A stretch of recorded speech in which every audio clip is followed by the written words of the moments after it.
Hujan baru saja reda, menyisakan aroma aspal basah dan udara yang lembab. Di antara deruk knalpot dan kelap-kelip lampu kota, Aldi menghentikan motornya di lampu merah pertigaan.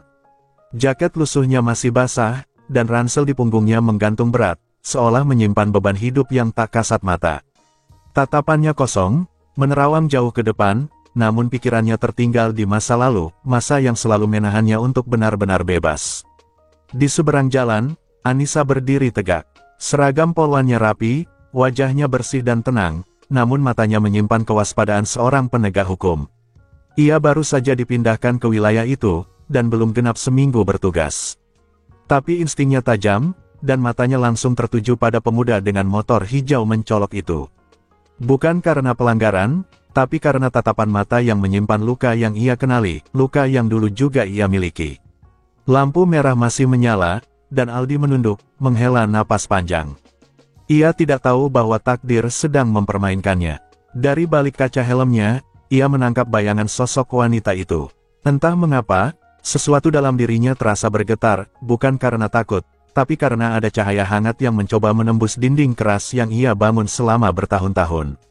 Anissa melangkah pelan ke arah Aldi, sekadar memastikan semuanya baik-baik saja. Tapi saat ia melihat wajah di balik helm yang dibuka setengah itu, ia terdiam. Bukan karena tampannya pemuda itu, tapi karena tatapan mata yang begitu familiar, mata seseorang yang berjuang menahan dunia agar tidak runtuh di atas pundaknya. "Kamu baik-baik saja?" tanya Anissa, suaranya lembut namun tegas. Aldi sedikit terkejut, tidak menyangka akan disapa. Ia hanya mengangguk pelan, tak ada kata keluar, hanya gumaman tak jelas. Ia tak terbiasa ditanya soal keadaannya, apalagi oleh seseorang yang begitu hangat namun asing. Detik itu, suara klakson dan mesin seolah menghilang. Hanya ada mereka berdua di dunia yang mendadak sunyi. Aldi merasa seperti anak kecil yang baru saja ditemukan dalam kegelapan.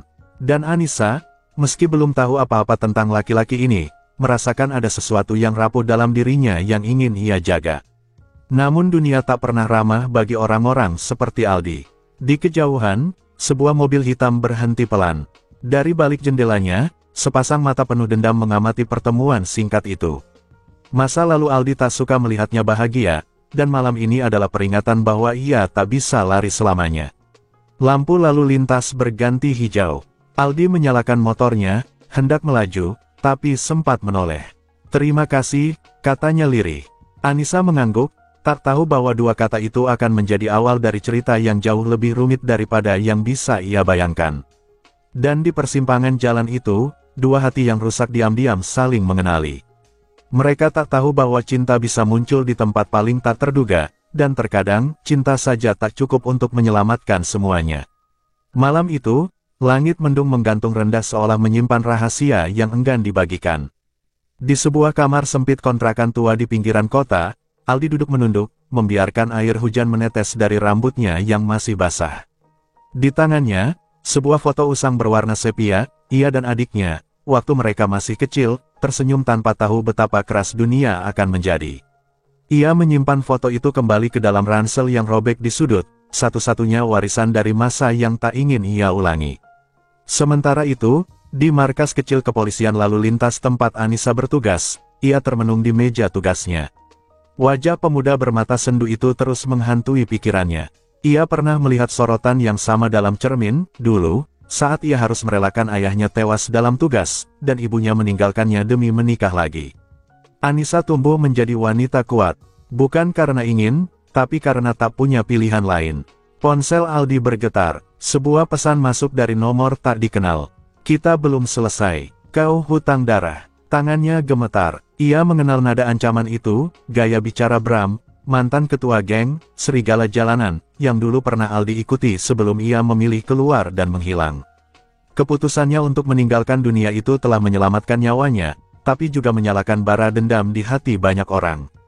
Aldi berdiri, mengunci pintu dan memeriksa kembali semua barangnya. Ia tahu ia harus bergerak.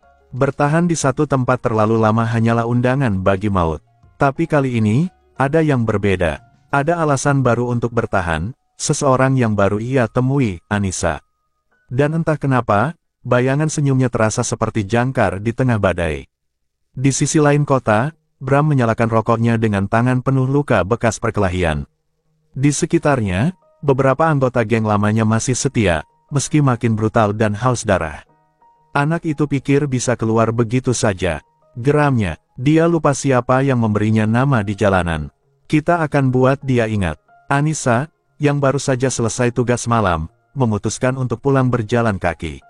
Ia menikmati sepi kota yang sunyi selepas tengah malam, meski waspada selalu mengiringi langkahnya. Tiba-tiba, suara motor melaju pelan di belakangnya. Ia menoleh cepat, siap siaga. Tapi bukan bahaya, Aldi muncul, dengan helm terangkat dan senyum samar di wajahnya. "Maaf, aku nggak bermaksud mengagetkan," ucap Aldi. "Aku cuma pengen bilang makasih benar-benar tadi siang." Anissa menahan senyum, tapi matanya tak bisa berbohong. Ia senang melihatnya lagi, meski bagian dirinya mencoba tetap berhati-hati. "Kamu kelihatan seperti orang yang nyimpan banyak hal. Tapi kamu juga kelihatan seperti orang yang nyesel." Aldi tertawa lirih, suara yang seperti menyimpan beban bertahun-tahun. "Kalau aku cerita, kamu mungkin bakal nyuruh aku pergi jauh-jauh." "Aku sudah lihat lebih banyak dari yang kamu kira," balas Anissa pelan. "Tapi aku percaya orang bisa berubah, kalau mereka benar-benar mau." Malam itu, di bawah lampu jalan yang redup, mereka berdiri cukup dekat untuk saling melihat luka satu sama lain, tapi cukup jauh untuk tahu bahwa perjalanan mereka baru saja dimulai. Dan di kejauhan, bayangan gelap mengintai dari dalam mobil yang tak menyalakan lampu. Seseorang sedang mengawasi, dan ia tidak datang dengan niat baik. Cinta mereka mungkin baru tumbuh, tapi dunia sudah menyiapkan badai yang tak bisa mereka hindari. Pagi itu, mentari nyaris tak menembus awan kelabu yang menggantung rendah di langit kota. Aldi menatap cermin kecil di kamar mandi kontrakannya. Ada lingkar hitam di bawah matanya, bukan hanya karena kurang tidur, tapi karena kecemasan yang tak kunjung reda. Pesan ancaman dari Bram terus terngiang di benaknya. Ia tahu waktunya semakin sempit. Jika ia tidak melakukan sesuatu, orang-orang yang tak bersalah bisa terseret, termasuk Anissa. Sementara itu, Anissa sedang berdiri di depan papan tugas, jari-jarinya menyusuri laporan patroli malam tadi. Tapi pikirannya tak sepenuhnya di sana. Ia masih memikirkan Aldi, tatapan matanya yang penuh luka, sikapnya yang seolah ingin bicara, tapi tertahan oleh masa lalu yang membelenggunya. Anissa merasa sesuatu sedang mendekat, sesuatu yang gelap dan berbahaya. Siang itu, saat Aldi berusaha memperbaiki motornya di bengkel kecil tempat ia kadang membantu, dua pria berbadan kekar muncul.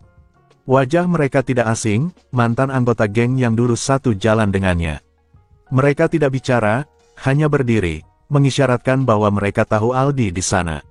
Aldi menahan napas. Ini bukan sekadar peringatan, ini adalah awal. Malamnya, Aldi memutuskan untuk menemui Anissa secara diam-diam. Ia menunggu di luar tempat kosnya, berdiri.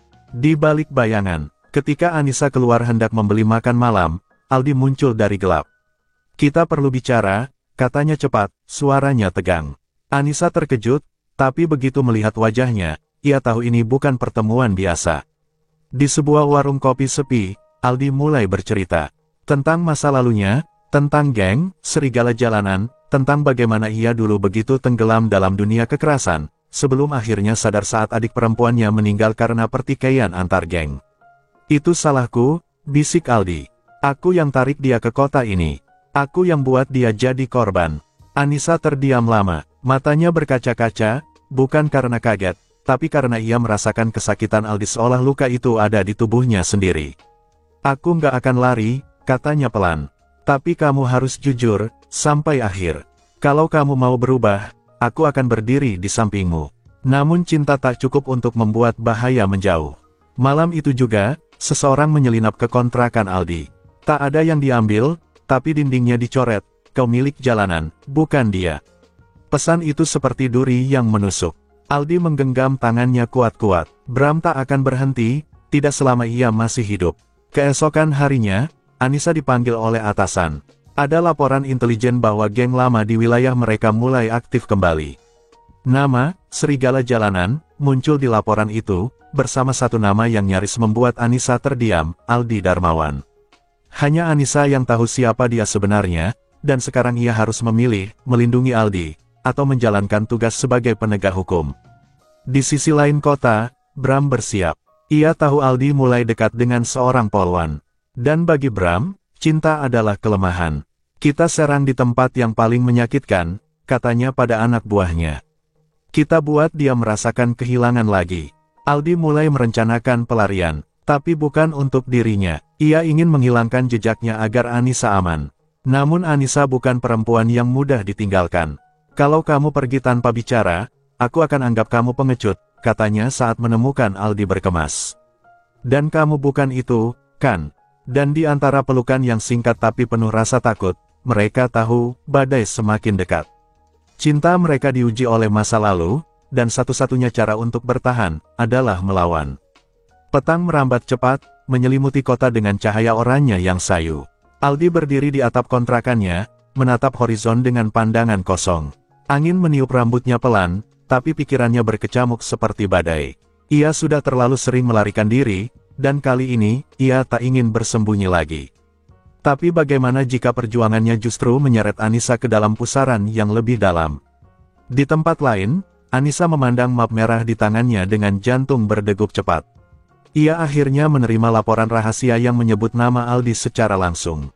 Bukti-bukti tidak cukup kuat untuk menjebloskannya ke penjara, tapi cukup untuk membuka penyelidikan.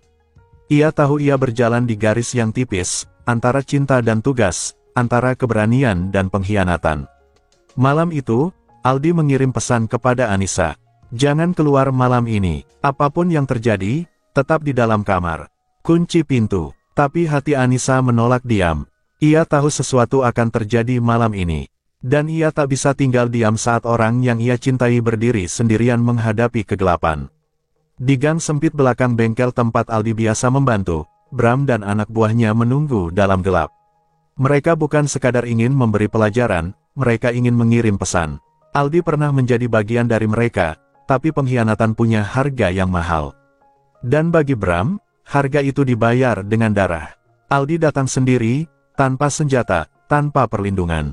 Ia tahu risiko ini, tapi jika harus ada yang jatuh malam ini, biarlah itu dirinya. Aku di sini, katanya. Lantang, Bram muncul, wajahnya separuh dalam bayangan, rokok menyala di ujung bibirnya. Kau memang selalu bodoh, Al. Cinta bikin orang lemah. Mereka berbicara dalam nada rendah yang penuh ancaman. Kata-kata seperti duri, menusuk setiap luka lama. Bram menyebut nama adik Aldi, menggali kembali trauma yang belum sembuh. Aldi menggenggam tangannya kuat, tapi tetap menahan diri. Ia tahu, kekerasan hanya akan mengulang lingkaran neraka yang sama. Namun saat Bram mengisyaratkan akan menyakiti Anissa, batas kesabaran Aldi runtuh. Pertarungan pun pecah. 2 lawan 1. Aldi dipukul jatuh, darah mengucur dari pelipisnya, tapi ia bertahan.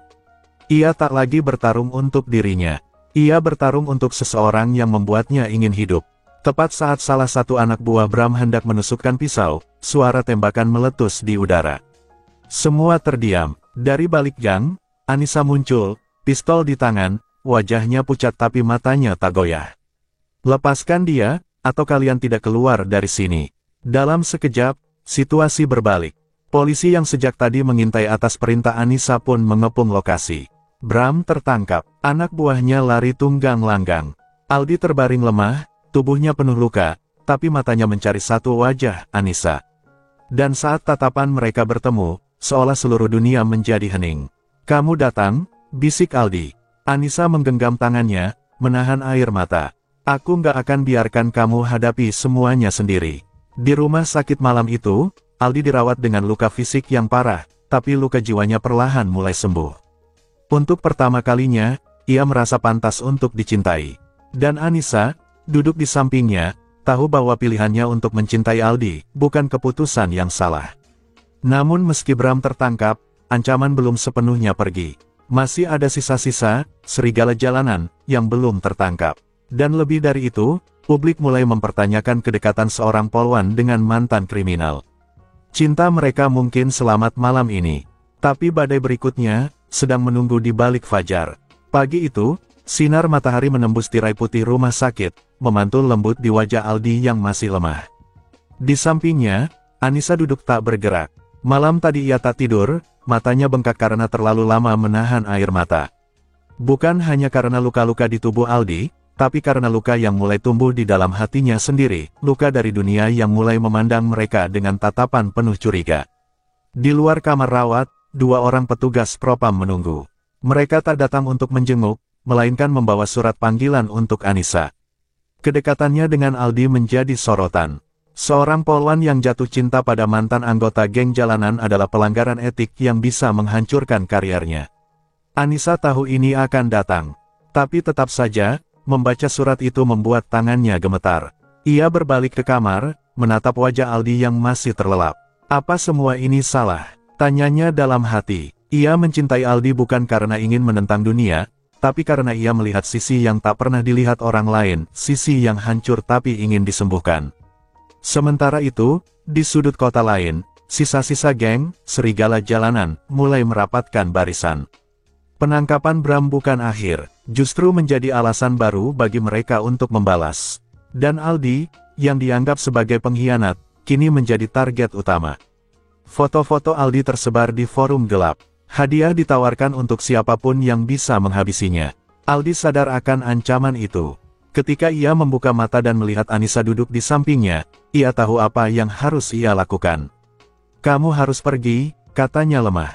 "Jangan dekat-dekat aku lagi. Aku udah jadi beban." Tapi Anissa hanya menggeleng, matanya berkaca-kaca. "Jangan paksa aku buat berhenti mencintaimu, Al. Aku tahu risikonya, namun tidak semua bisa dilawan dengan cinta." Ketika Anissa kembali ke kantor untuk diperiksa, ia dihadapkan pada 2 pilihan, mundur dari penyelidikan Aldi atau menghadapi sanksi disiplin. "Kita bukan mempertanyakan perasaanmu," kata atasannya, "tapi integritasmu dan citra kepolisian." Anissa menunduk. Di dalam dirinya, badai berkecamuk. Ia tahu cintanya pada Aldi tulus, tapi sistem tidak mengenal rasa. Ia diminta memilih seragam yang sudah menjadi bagian dari hidupnya, atau laki-laki yang mengajarkannya arti keberanian untuk merasa. Di malam yang sama, Aldi memutuskan untuk pergi. Tanpa pamit, ia meninggalkan rumah sakit, meninggalkan catatan kecil di meja samping tempat tidur. "Jangan hancurkan hidupmu demi aku. Aku akan pergi. Jangan cari aku." Ia memilih menghilang, berharap Anissa bisa selamat dari semua ini, dari dunia yang tak akan pernah menerima mereka. Ketika Anissa kembali ke rumah sakit dan menemukan ranjang kosong, napasnya tercekat. Tangannya menggenggam kertas itu, tubuhnya gemetar. Bukan karena marah, tapi karena hancur. Ia berlari keluar, hujan mulai turun seperti ikut menangis bersamanya. Ia berteriak memanggil nama Aldi di tengah jalan yang sepi, tapi hanya suara hujan yang menjawab. Malam itu, di bawah hujan deras, Anissa tahu, mencintai seseorang yang terluka adalah keberanian. Tapi melepaskannya, adalah pengorbanan terbesar. Ia tak tahu di mana Aldi berada sekarang. Tapi satu hal yang ia yakin, cinta mereka belum selesai. Dan ia tak akan berhenti mencari. Sudah 3 minggu sejak Aldi menghilang. Anissa menjalani hari-harinya seperti bayangan dari dirinya yang dulu, bergerak, bernapas, menjalankan tugas, tapi tanpa jiwa. Ia tetap datang ke kantor, menghadapi pemeriksaan internal, menuliskan laporan-laporan kosong, dan pulang ke kamar sunyi yang setiap sudutnya memanggil nama Aldi. Ia masih menyimpan pesan terakhirnya, kertas yang kini sudah lusuh karena terlalu sering digenggam. Aldi, di sisi lain, hidup berpindah-pindah. Ia menumpang di tempat-tempat kumuh, bekerja serabutan, menyembunyikan identitas. Ia tak pernah menetap lebih dari 2 malam. Ia percaya, menjauh dari Anissa adalah satu-satunya cara untuk melindunginya. Tapi tiap malam, saat menatap langit dari emper toko atau bangku taman, hatinya terus berbisik, "Apa aku pengecut? Atau ini justru keberanian?" Suatu malam, Aldi membaca berita dari koran tua yang tergeletak di warung. Polwan cantik diperiksa karena dugaan hubungan dengan mantan kriminal. Wajah Anissa, wajah yang selalu memberinya harapan, terpampang di sana. Dadanya sesak. Ia ingin marah, ingin kembali dan menjelaskan semuanya. Tapi apa yang bisa ia lakukan? Ia bukan siapa-siapa. Bahkan namanya sendiri kini hanya menjadi bekas luka. Sementara itu, Anissa memutuskan untuk mengambil cuti tanpa batas waktu. Ia tak kuat menjalani peran sebagai penegak hukum ketika hatinya tercerai-berai. Ia mulai menyusuri jejak Aldi secara diam-diam, mendatangi bengkel tempat Aldi biasa membantu, bertanya pada tukang parkir, bahkan menghubungi orang-orang lama yang dulu mengenal Aldi. Kebanyakan takut bicara, beberapa justru memandangnya dengan iba. Tapi Anissa tidak peduli. Sampai suatu malam, di daerah pelabuhan yang sepi, ia mendengar kabar dari seorang pemulung bahwa ada lelaki sekarat yang ditusuk di gang belakang. Anissa berlari ke lokasi, dan di sana, di bawah sinar remang lampu jalan, ia melihat tubuh yang sangat ia kenal. Aldi tergeletak, darah mengalir dari perutnya, napasnya terputus-putus. Ia berusaha bicara, tapi suaranya hanya seperti bisikan angin. Anissa menjerit, memangku tubuh Aldi sambil menangis. Kenapa kamu selalu memilih pergi? Kenapa selalu menanggung semua sendiri? Ia menekan luka itu dengan tangan gemetar, berteriak minta tolong. Matanya tak berhenti menatap wajah Aldi yang mulai pucat. Jangan pergi, Al, aku belum selesai mencintaimu. Aldi membuka matanya sedikit, melihat wajah yang ia rindukan setiap malam. Maaf, katanya lirih. Aku cuma mau kamu hidup damai. Tanpa aku. Air mata Anissa jatuh ke pipinya. Hidupku damai, cuma kalau kamu ada. Akhirnya bantuan datang. Aldi dibawa ke rumah sakit dalam kondisi kritis. Sepanjang perjalanan, Anissa menggenggam tangannya, membaca doa dalam hati. Ia tak peduli dengan status, dengan sanksi, dengan dunia yang terus menghakimi. Yang ia tahu, ia tidak akan kehilangan Aldi. Tidak malam ini, tidak selagi ia masih bisa berjuang. Di rumah sakit, Aldi menjalani operasi panjang. Anissa menunggu di kursi lorong dengan pakaian berlumuran darah, menolak tidur, menolak pergi.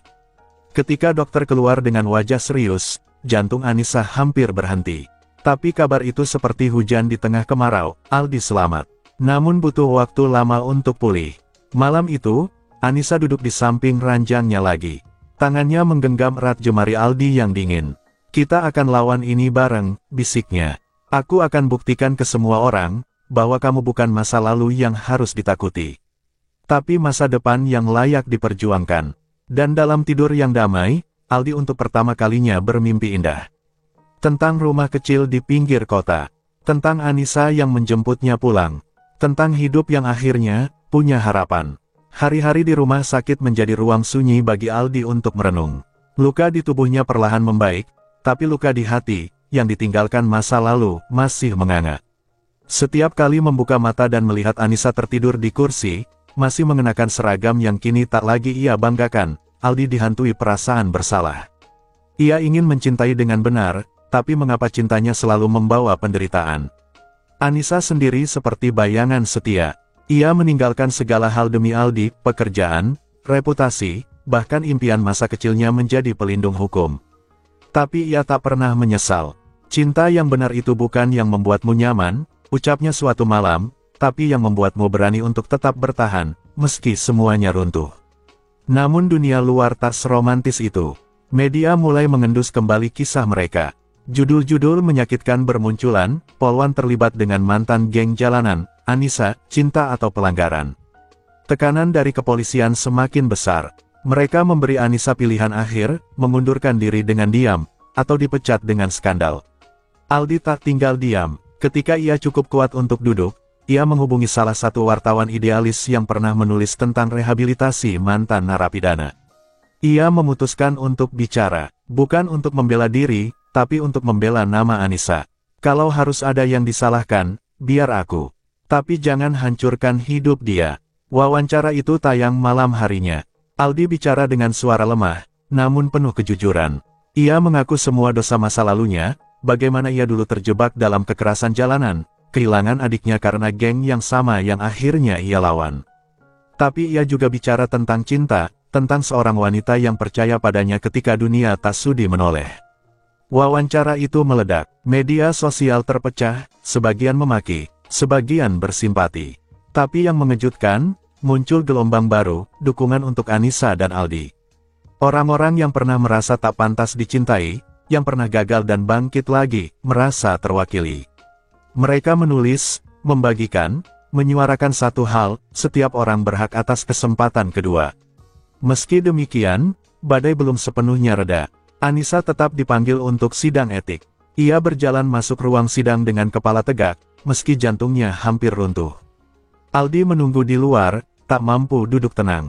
Ia tahu apapun keputusannya, hidup mereka tak akan lagi sama. Beberapa jam kemudian, Anissa keluar dari ruang sidang. Dengan mata sembab, tapi wajah tenang. Ia menatap Aldi lama, lalu menggeleng pelan. Mereka tak bisa menerima aku kembali, ucapnya. Aldi menunduk, hatinya seperti ditarik paksa. Tapi Anissa tersenyum. Tapi aku tak pernah merasa sebebas ini. Untuk pertama kalinya, aku memilih jalan hidupku sendiri. Aldi menangis malam itu, bukan karena kehilangan, tapi karena seseorang telah memilihnya sepenuhnya, dengan segala risiko dan luka. Mereka memutuskan untuk meninggalkan kota. Bukan untuk melarikan diri, tapi untuk membangun ulang dari puing-puing yang tersisa. Di tempat baru, Aldi bekerja sebagai mekanik, sementara Anissa menjadi guru honorer di sekolah informal untuk anak-anak jalanan. Mereka hidup sederhana, tanpa banyak kemewahan. Tapi tiap pagi, mereka saling menatap dengan pandangan yang sama, bahwa cinta ini, meski berdarah-darah, adalah hal paling benar yang pernah mereka miliki. Dan dunia mungkin tak akan pernah benar-benar memaafkan mereka.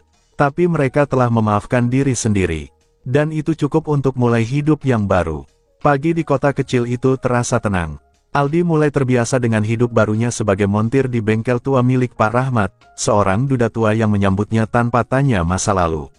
Setiap hari ia bangun sebelum matahari, menyentuh alat-alat berat yang dulu hanya ia kenal untuk mencuri motor. Kini, tangan itu memperbaiki, bukan merusak. Anissa mengajar di ruang kelas sederhana, berdinding tripleks dan beratap seng. Anak-anak jalanan yang dulu takut pada seragam polisi kini memanggilnya, Bu Anissa, dengan mata berbinar. Ia mengajarkan huruf dan angka, tapi lebih dari itu, ia mengajarkan bahwa mereka layak bermimpi, meski dunia pernah menolak mereka. Tapi di balik senyum itu, keduanya tahu bahwa ketenangan seperti ini terlalu indah untuk bertahan lama. Suatu malam, ketika Aldi pulang lebih lambat karena menolong seorang pengendara mogok, ia melihat seseorang berdiri di ujung gang dekat rumah kontrakan mereka. Sosok itu mengenakan hoodie hitam, hanya berdiri diam menatap. Ketika Aldi mendekat, orang itu menghilang ke lorong sempit. Aldi tidak memberitahu Anissa malam itu. Ia tak mau menghancurkan damai yang sudah susah payah mereka bangun. Tapi hatinya gelisah. Ia mulai memperhatikan sekeliling, motor yang sering parkir terlalu lama di ujung jalan, suara langkah kaki yang berhenti saat ia menoleh, dan pesan anonim yang suatu hari ia temukan di laci bengkel, "Kita belum selesai, Aldi." Anissa menyadari perubahan sikap Aldi. Ia sering terdiam, tidak tidur nyenyak, dan mulai menyimpan sesuatu. Suatu malam, ketika mereka duduk di teras, Anissa akhirnya bertanya, "Apa kita sedang diawasi, Al?" Aldi hanya diam, lalu dengan suara serak, ia menjawab, "Mereka tahu kita di sini." Mereka adalah sisa geng lama, yang tak pernah lupa pada pengkhianat. Bram memang di penjara, tapi sistemnya masih hidup. Aldi tahu cepat atau lambat, ia akan dipaksa memilih, melawan atau kabur lagi. Tapi kali ini berbeda, ia tak bisa lari lagi, karena sekarang ia punya sesuatu yang tak bisa ditinggalkan, Anissa. Suatu malam, bengkel tempat Aldi bekerja dibakar. Untung tak ada korban, tapi itu pesan yang jelas. Aldi berdiri di depan puing hangus, dengan api yang masih mengepulkan asap tipis. Pak Rahmat menepuk pundaknya dan berkata pelan, "Kadang masa lalu memang kembali, bukan untuk menagih balas, tapi menguji apakah kita masih laki-laki yang sama." Aldi memutuskan melapor ke polisi setempat. Tapi karena identitasnya yang masih abu-abu, ia tak mendapat banyak bantuan. Bahkan, ada bisikan bahwa beberapa oknum di kepolisian daerah ini masih punya koneksi dengan geng tersebut. Ia merasa kembali ke titik nol, berjuang sendirian melawan dunia yang gelap. Anissa, yang mendengar semua itu, memegang tangan Aldi. "Kita lawan bareng. Jangan, suruh aku pergi lagi." Kali ini Aldi mengangguk.